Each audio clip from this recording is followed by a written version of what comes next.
Well, Jesus had a day. It was a day. It was a long, hard, tough day. He had them too, just like we have them. At the end of the day, he said to the disciples, hey, let's take a ride to the other side of the Sea of Galilee. And so they hopped in boats. They had boats. These were fishermen. They knew what they were doing. As soon as they got in the boat, he grabbed one of those life preservers, the orange ones. That's the only ones they had back then. He grabbed one of those orange life preservers and he found a spot curled up, used that as a pillow, and he went to sleep. He went to sleep. He was dead to the world. And a storm came up, a real storm, a storm that got seasoned fishermen on this lake scared to death. And finally, when he didn't wake up, finally, Peter went over there and said, hey!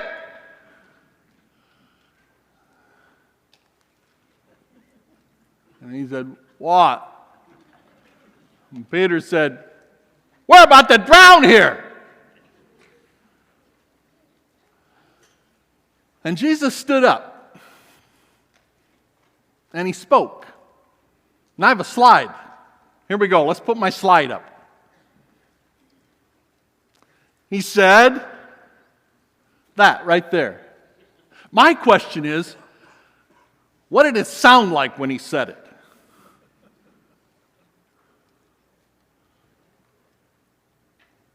What did it sound like? He said the first phrase, and then the storm stopped. Then he said the second phrase. What did he sound like when he said it? What did he sound like when he said the first phrase? What did it sound like when he said the second phrase? Might help you to know that after the second phrase, the next line in the Bible is, they were terrified. It doesn't say they were terrified after the first phrase. It says they were terrified after the second phrase. What did he sound like when he said it?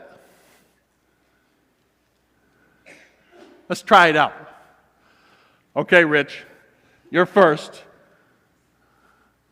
I'll say Peter woke him up and Jesus stood and said, and then you say it, and then I'll say, then the storm quieted down. Then you can say the second phrase. Are you ready? Quiet, be still. Okay, then the storm quieted down. Why are you so afraid? That's a good God voice. Got that resonance. Quiet, be still. That kind of reminds me of a teacher. I need a teacher who really knows how to do it. I don't know, Stacy. Tricia, you know how to do it. You have said those exact words before. Okay, are you ready? Are you ready? Here we go. The storm's terrible. They wake up Jesus, and he says, quiet, be still. I got a little shiver when she said that. Then the storm quieted down, and Jesus said, why are you so afraid? interesting.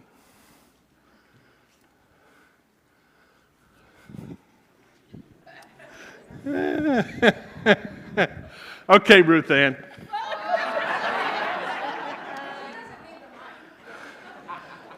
I'm not letting you hold this mic.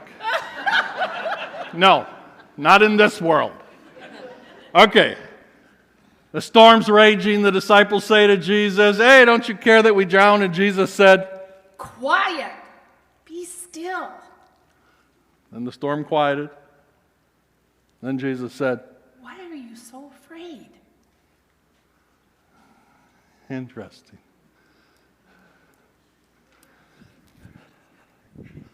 Okay, Pastor David. This might be typecasting. The storm's raging. They wake Jesus up and he says, Quiet! Be still!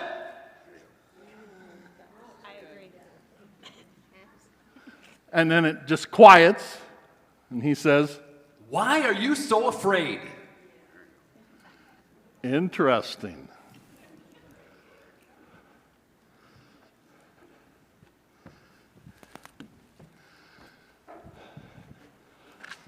Well, here's what we know for sure.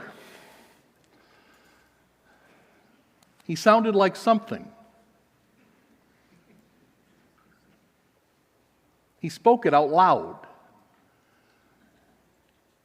When God speaks, it does sound like something. You got your notes? When God speaks to us, He doesn't always sound the same. This is the first big thing I want you to get this morning, that when you read your Bible and you read God speaking to you, He doesn't always sound the same. It's kind of important that we realize that. Otherwise, we don't treat God like He's a real person. Come on. No person sounds the same when they're happy as when they're sad, when they're excited as when they're angry. No person sounds the same when they're disgusted or pleased, when they're frustrated or confident or scared. And God's a person too. When He speaks, He doesn't always sound the same. And when we read our Bible, we should be listening for how He sounds. So for today, number 2 in your notes, sometimes God sounds terrifyingly serious. Sometimes God sounds terrifyingly serious. If you have your notes in front of you, circle the word terrifyingly. I use that word on purpose because it's the word in the text that we were just in, Mark chapter 4. When Jesus calms the storm, and when He said, "Why are you so afraid?" right then, the Bible says the disciples were terrified. It does not say they were afraid. It's a much stronger phrase than that word. They were exceedingly afraid. They were terrified. You say, well, really, they were terrified that the wind stopped. It's interesting. It's a pattern in the Bible that when God speaks, people are afraid. It starts right in Genesis. Adam heard the voice of the Lord God as he walked in the garden, and he was afraid. He wasn't thrilled. In fact, you rarely find that in the Bible, that when people hear the voice of God, that they're thrilled. It's much more common that when they hear the voice of God, they're terrified. Terrified. Jacob saw the ladder extending up into heaven, and the Lord God at the top of the ladder talking to him. And when God finished speaking, Jacob said, "Surely the Lord is here. Surely the Lord is here." And he said, and he was afraid. And he said, "How awesome is this place?" Not how thrilling, how awe-inducing. Creates awe. That's what he said. When Moses talked to God at the burning bush, God said, "I am the God of Abraham, Isaac, and Jacob. Take off your shoes because the place you're standing is holy ground." And Moses hid his face because he was afraid. He was afraid. In John 18, the soldiers come with Judas to arrest Jesus. And Jesus says, "Who are you looking for?" And they said, "Jesus of Nazareth." And Jesus said, "I am." That's what he said. "I am." That's me. And when he spoke it, I am. You know what happened to all those soldiers? You do, don't you? They fell over backward to the ground. Boom! Shock and awe.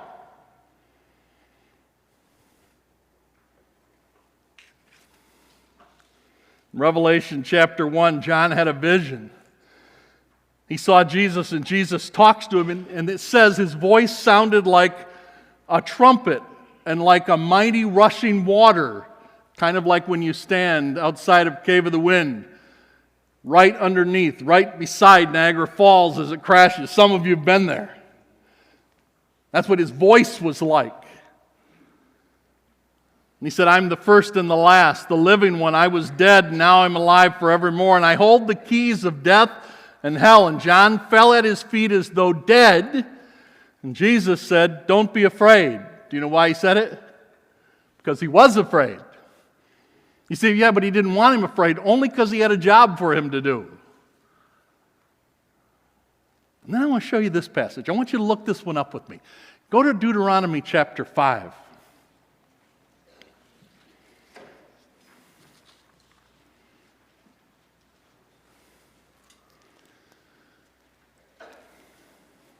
In Deuteronomy chapter 5, we have a retelling of the Ten Commandments. And I think some of us have a misconception about how the Ten Commandments went down. In fact, I think if I gave this as a quiz, there might be a lot of people mistaken in the room this morning. I think a lot of people think that God only told the Ten Commandments to Moses up on the mountain when he wrote them on the tablets of stone. You say, that is what he did. Interesting. Deuteronomy chapter 5, verse 22. These are the commandments the Lord God proclaimed in a loud voice to your whole assembly there on the mountain, from out of the fire, the cloud, and the deep darkness. And he added nothing more. Then he wrote them on 2 stone tablets and gave them to me. Interesting. He spoke them to all of them. When you heard the voice out of the darkness while the mountain was ablaze with fire, all the leading men of tribes and your elders came to me. As you said, the Lord our God has shown us his glory and his majesty, and we have heard his voice from the fire. Today we have seen that a man can live even if God speak to him. But now, why should we all die? I would suggest they're afraid right there. Would you agree? The great fire will consume us, and when we die, and we will die if we hear the voice of the Lord our God any longer. We can't take it. For what mortal man has ever heard the voice of the living God speaking out of fire as we have and survived? Go near and listen to all that the Lord our God says. Then tell us whatever the Lord our God tells you. We will listen and obey. And the Lord heard you when you spoke to me. And the Lord said to me, I've heard what this people said to you. Everything they said was good. And then this is what God says. Oh, that their hearts would be inclined to fear me. You say, that sounds like God wants us to fear him. He does. Because sometimes when he speaks, he is terrifyingly serious. You say, when he gave the 10 Commandments, he expected us to hear them and to fear him? That's exactly what he expected. He expected us to hear them and fear him. So I put right in your notes, there's a misconception today. God is not a teddy bear. I think some people are talking about God like that's what he is. He's cuddly. He isn't. That is not how the Bible presents him. God is not a teddy bear, he's a lion. We need to get the right picture of God. Jesus is called the Lion of the tribe of Judah. Amos 3:8 says, the lion has roared, who will not fear? The sovereign Lord has spoken. That is, the sovereign Lord is the lion.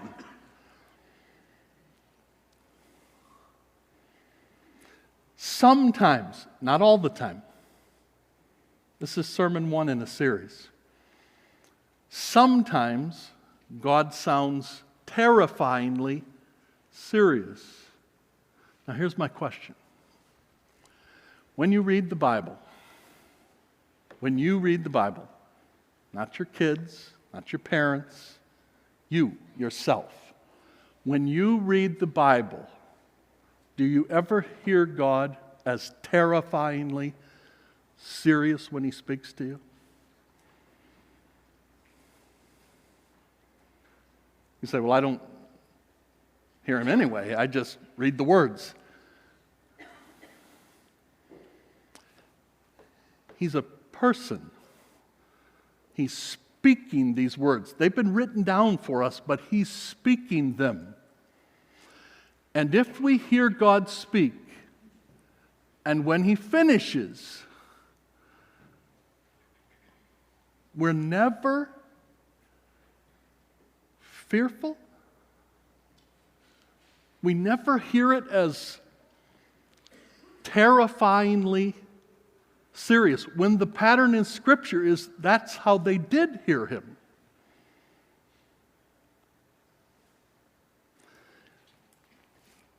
Something about that isn't right.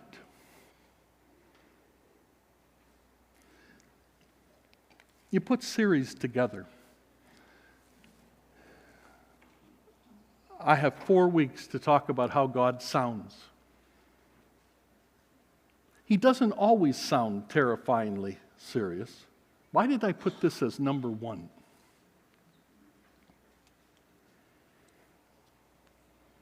Because I think it's maybe the one we hear the least. I think we're often going to the Bible and we're looking to be comforted, so we hear the gentle voice of God. But He isn't always gentle. He doesn't always speak gently. Sometimes when He speaks, He sounds terrifyingly serious. And He intends it to be that way. He intends that when He finishes speaking, we feel a little fearful. You say, you mean reverence. That is not the word the Bible uses. The Bible talks about God and it says He ought to be feared. That carries over to His speaking. In fact, number 3 in your notes, God says He should be feared when He speaks. This is an appropriate response. Deuteronomy 31:12 says, assemble the people, men, women, and children. Children in the room, listen up. God says, assemble the people, men, women, and children, so that they can listen to what? The words of God, and learn to fear. And learn to fear the Lord. He should be feared. Why? Here we go. 5 reasons in your notes. Number 1, because He's the Most High God. Psalm 83:18, let them know that you, whose name is the Lord, that you alone are the Most High God over all the earth. Did you sometimes have to remind your children who they were talking to when they were speaking to you? Did you occasionally have to do this? Sometimes I would have to say to my kids, you're off right here. You're talking to me like maybe I'm one of your buddies from school, but I am not your buddy from school. I'm your father. Watch how you're speaking. Did you ever have to do that? When God speaks to us, we listen to Him not like we're talking to a coworker or a team leader or the foreman or the shop supervisor or the CEO. We're talking to the owner. This is the owner.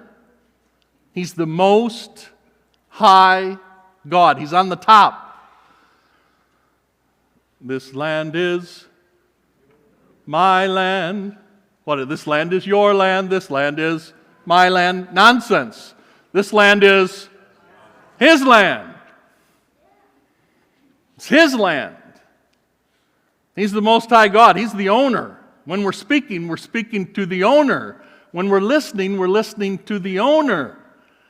Number 2, why should He be feared? Because He's uniquely holy. Uniquely. One of a kind. Holy means uniquely distinct, different, unlike us. Only God is this. He's not like us. The Lord Almighty is the one you are to regard as holy, Isaiah 8:13 says. The Lord Almighty is the one you are to regard as holy. He is the one you are to fear. He is the one you are to dread. Ooh. Say, Pastor McNeil, are you going to talk about the gentle voice of God? Different sermon. Sometimes He's gentle, but not always. No. Holy says caution. You want to write something extra in your notes? Write that. Holy says caution. That's why God would say to someone like Moses, the ground you're standing on is holy. Take off your shoes. He's saying, be careful. We used to sing it, right?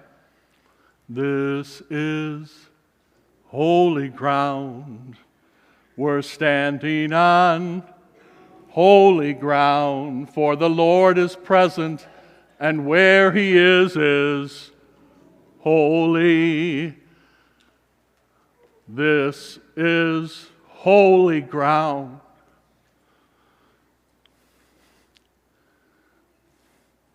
We're standing on holy ground.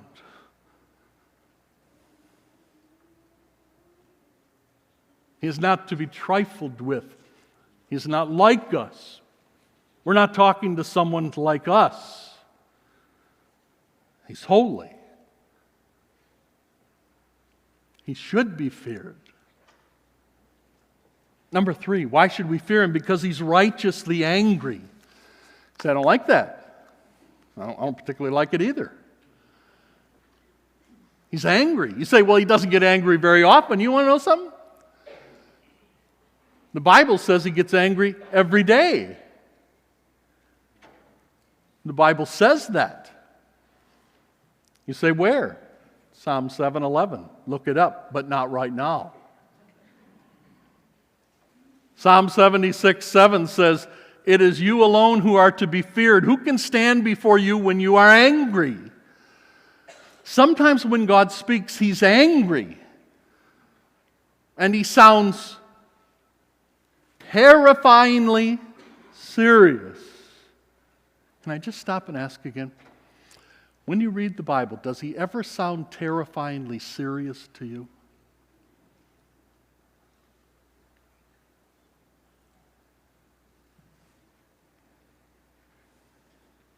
Number 4, why should God be feared? Because He's the Almighty Creator.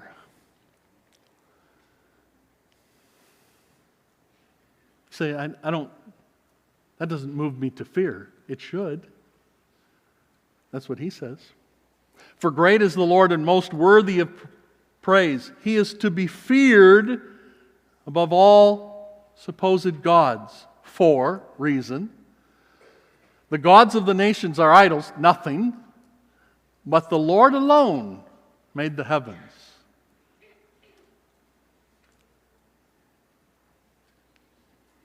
In Isaiah 40, to whom will you compare me, or who is my equal, says the Lord. Lift up your eyes, look at the stars.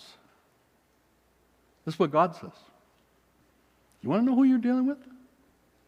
Take a look at the stars. Billions, probably trillions of galaxies. Every galaxy having billions of stars. And do you know how they got there? God spoke them almost like an afterthought. Read it. Read it in Genesis 1. He made the sun to rule the day. He made the moon and the stars. He just spoke. Let there be stars. And boom! He didn't say, let me make one star. Boom! Oh, not bad. Boom! No, That's not what he did. He just said, let there be stars. Boom! And they're just going everywhere. It's amazing. He says, anybody who can do that should be feared. Oh, yes.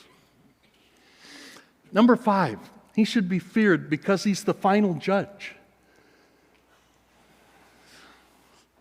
Matthew 10:28 says, don't fear people who can only kill you.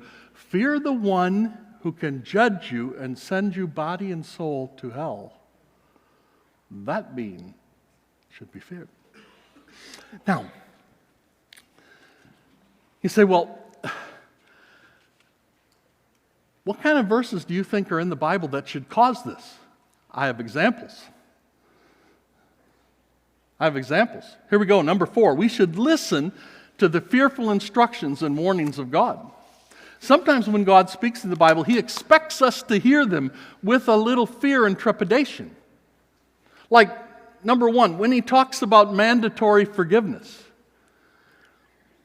For if you forgive other people when they sin against you, your heavenly Father will also forgive you. But if you do not forgive others their sins, your Father will not forgive your sins. Everybody in this room perfect on forgiveness? You find it easy? Or do you struggle with forgiveness? Because if we struggle with forgiveness, that verse should scare us. And when we read it, it should scare us.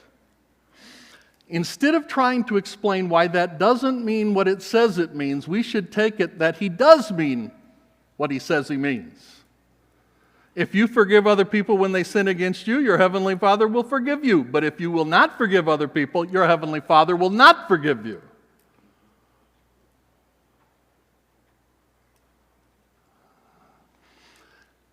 Sometimes I struggle with forgiveness. Do any of you? I mean, like somebody does dirt to me, and I'd like to let it go. I know I'm supposed to let it go.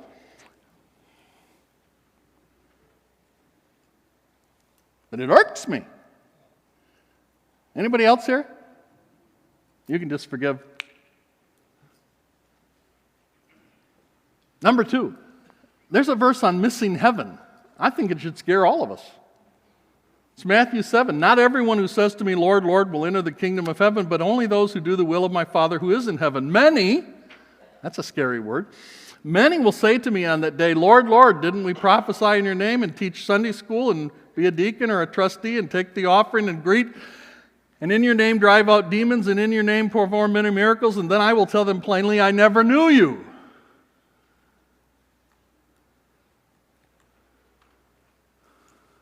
Say, well, Pastor McNeil, I'm a Baptist, and I believe once saved, always saved. He's not debating that here. He's questioning whether we were ever saved to begin with. Many will say to me in that day, hey, I was faithful in church. And God will say, I never knew you. That should scare us. I talked about this one day in a church. A lady came to me, all kinds of unhappy. And she said, Pastor McNeil, you're causing my children to doubt. I thought, good. Just say, did you say that? No, I like my job more than that. That's what I thought. I thought, good. If they're not really sure,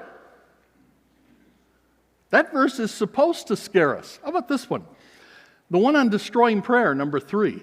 You say destroying prayer, yeah. Husbands, in the same way, be considerate as you live with your wives and treat them with respect as the weaker partner and as heirs with you of the gracious gift of life, so that nothing will hinder your prayers. You say, that sounds like if I treat my wife in a disrespectful way, that might destroy my ability to pray. Does it sound like that to you? I hope so, because that's exactly what it means. By the way, it could read the other way too. Wives, in the same way, be considered as you live with your husbands and treat them with respect. Otherwise, your prayers could be hindered. That's scary. How about number 4, careless speech?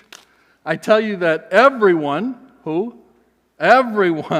will have to give account on the day of judgment for every careless word they have spoken. Wow! Every careless word? Everyone will have to give account on the day of judgment for every careless word they have spoken. Wow! That's supposed to scare us. Or number 5, total accountability. Ecclesiastes 12. Now when all has been heard, here's the conclusion of the matter. Fear God and keep His commandments. For reason. That's the duty of all mankind. For reason. God will bring every deed into judgment, including every hidden thing, whether it's good or evil.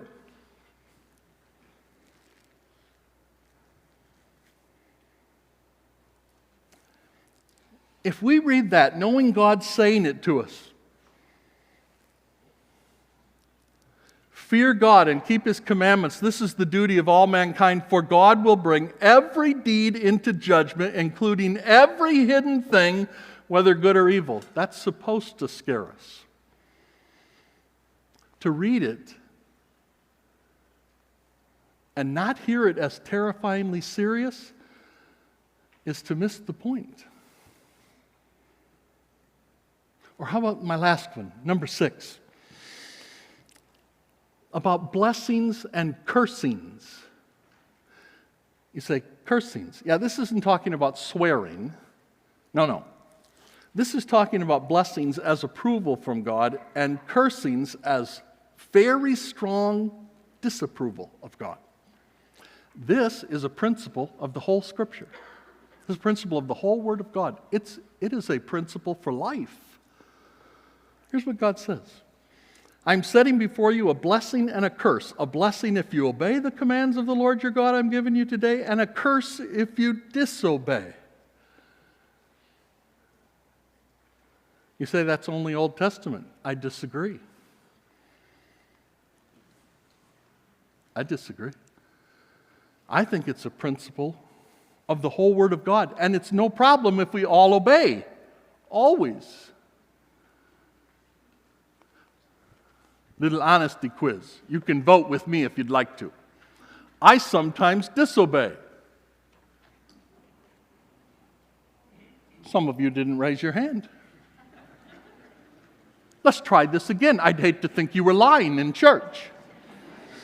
I sometimes disobey. I saw one guy.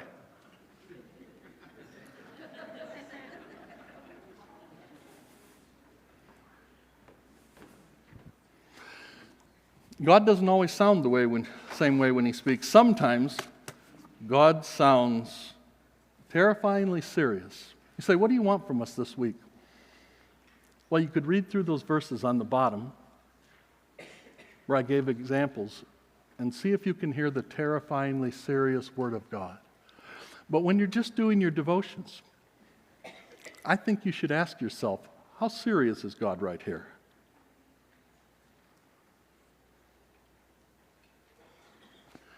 I want to tell you a story. The gist of this story is I'm not smart enough to own a smartphone. I found this out recently. I am not smart enough to own a smartphone. The other day, I butt recorded a message. I butt recorded a private conversation of Cindy and I. There's about 12 people in this room who know exactly what I'm talking about. I butt record. Cindy says I can't say butt recorded, I have to say pocket recorded. The pocket on my butt recorded a conversation that I did not intend to be recorded. And then I sent it out to a group of people on a thread that I was on. You know what I'm talking about? I texted it out. You say, who did you text it to? All the deacons and the pastors.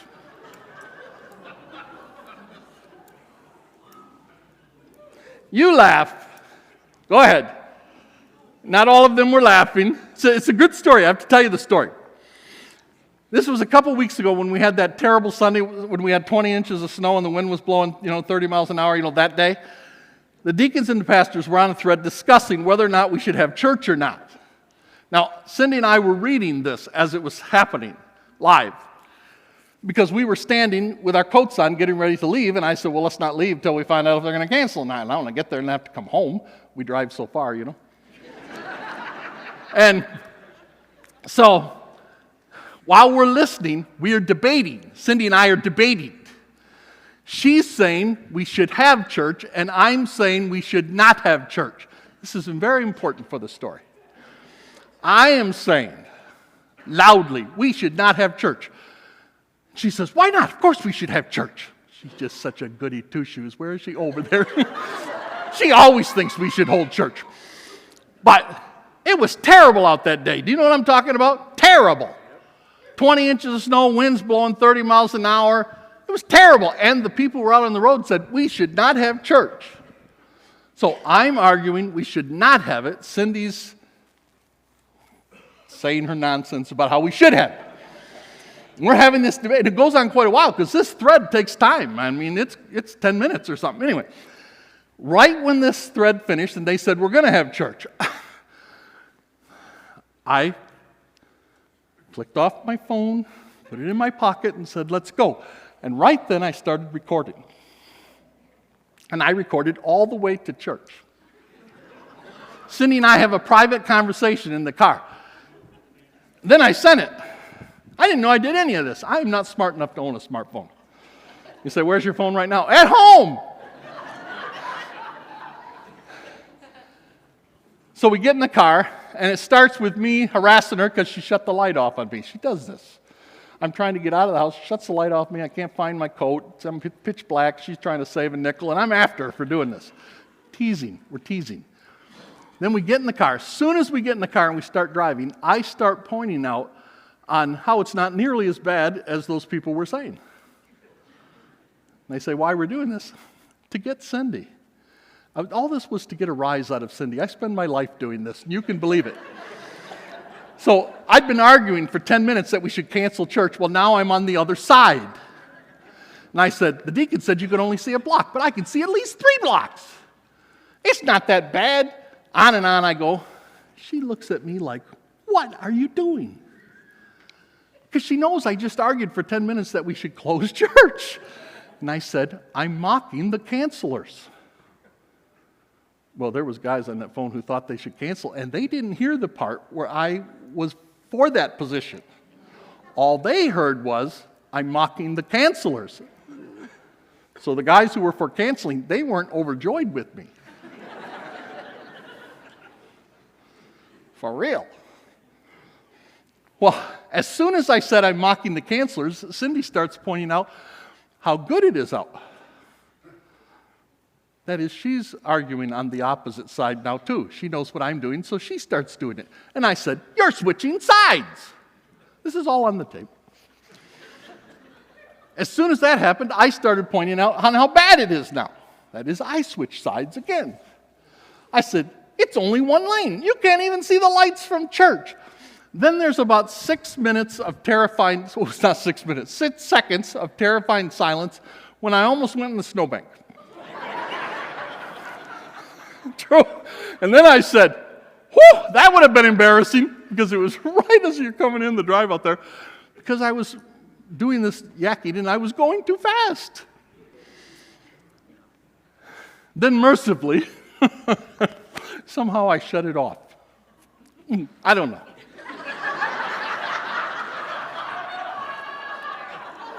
I shut it off and sent it.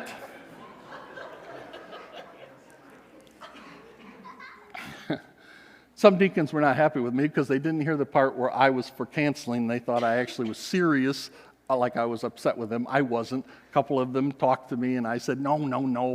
In the front part of the conversation, I was for canceling. Once they heard that, then they realized I was just playing, which I do all the time, as you well know.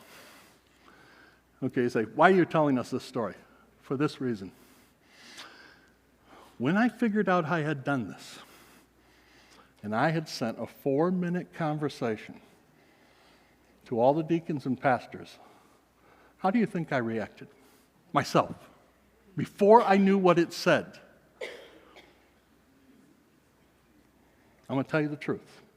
I was scared. I'm serious. I was scared.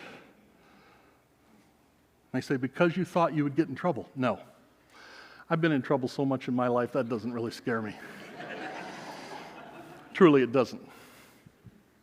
I'll tell you why I was scared, and I'm serious. I was scared because I thought, oh my word, I could have said something that would actually hurt someone. Now think. Why would I think I might have done that?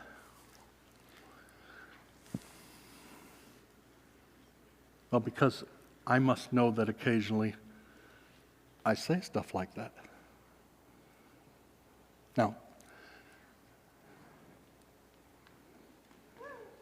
I don't think I'm a particularly mean and unkind person. But sometimes I'm careless in what I say. You can think about you. Let's suppose every conversation you had with your spouse over the last month had been recorded and played for other people. Do you think you might have said something careless? Me too. And I was scared. Not because I thought I was going to get in trouble. And as soon as I listened to it, I knew it was nothing. But I was scared before I listened to it. And here's why I'm saying this. You know when God says we're going to give account for every careless word? That's what he's talking about. That.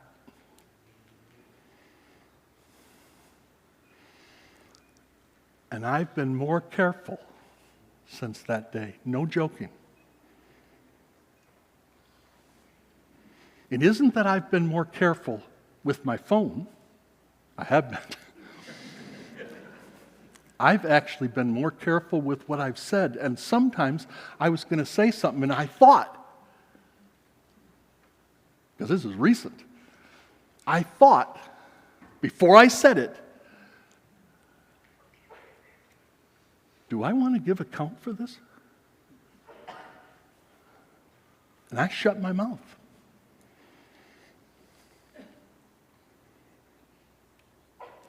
Here's what I'm saying today. Sometimes when God speaks, he's terrifyingly serious, and we ought to be a little scared, and I was scared that day. I was scared, and I heard the voice of God. He spoke to me. I was preparing this sermon back then. I had looked up this verse about careless words, and I heard God speak to me. Hey, McNeil, that's you I'm talking about and those careless words. And I heard him speak. And I'm trying to be better. And I want to encourage you to listen to the voice of God when he warns us, because he is terrifyingly serious.